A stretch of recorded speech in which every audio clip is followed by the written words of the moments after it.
Hukum bergerak lebih dari 3 kali ketika sholat. Sebelumnya kita perlu mempertegas bahwa yang dimaksud gerakan dalam pembahasan ini adalah gerakan yang bukan termasuk gerakan sholat.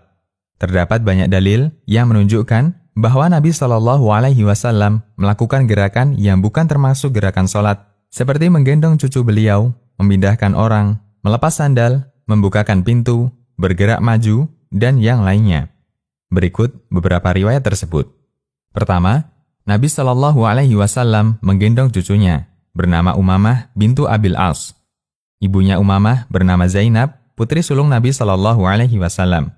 Dari Abu Qatadah radhiyallahu anhu menceritakan bahwa Rasulullah SAW sholat sambil menggendong Umamah, putri Zainab bintu Rasulullah SAW.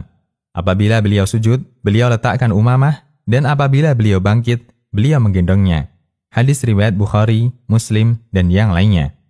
Kedua, Nabi SAW memindahkan orang yang sholat bersama beliau.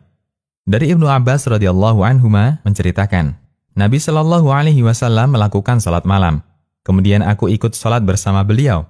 Aku berdiri di sebelah kiri beliau, lalu beliau memegang kepalaku dan memindahkanku ke sebelah kanan beliau. Hadis riwayat Bukhari, Muslim, dan yang lainnya. Ketiga, beliau bergerak maju. Dari Jabir bin Abdullah radhiyallahu anhuma, saya menyediakan air untuk Rasulullah SAW, kemudian beliau berwudu dan memakai sarung. Kemudian aku berdiri jadi makmum di sebelah kiri beliau. Kemudian beliau memindahkanku ke sebelah kanannya. Lalu datang orang lain, dan dia berdiri di sebelah kiri beliau, ternyata beliau malah maju dan melanjutkan sholat. Hadis riwayat Ibnu Khuzaimah. Keempat, beliau melepas sandal dan meletakkannya di sebelah kiri. Dari Abu Sa'id Al-Khudri radhiyallahu anhu, ketika Rasulullah SAW sedang mengimami para sahabat, tiba-tiba beliau melepas sandalnya dan meletakkannya di sebelah kiri.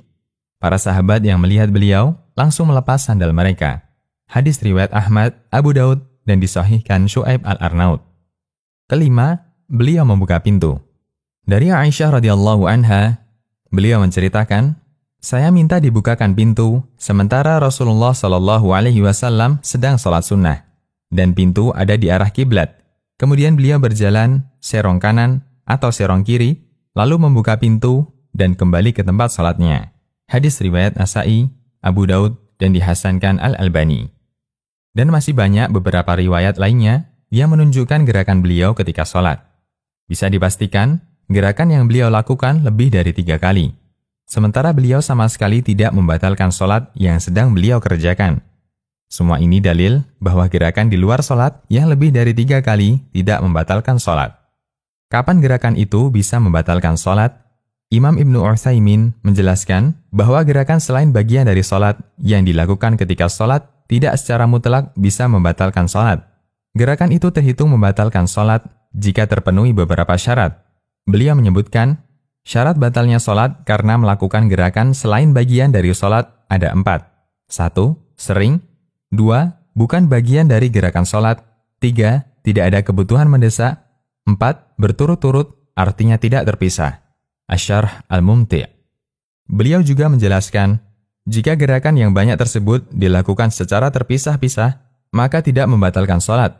Jika ia bergerak 3 kali pada rakaat yang pertama, kemudian bergerak lagi 3 kali di rakaat kedua, kemudian bergerak 3 kali juga di rakaat ketiga, dan bergerak juga 3 kali di rakaat keempat, maka jika seandainya gerakan-gerakan ini digabung, tentunya banyak gerakannya.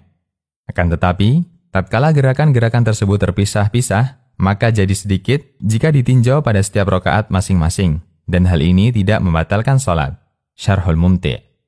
Demikian, Allahu a'lam. Konsultasi Syariah.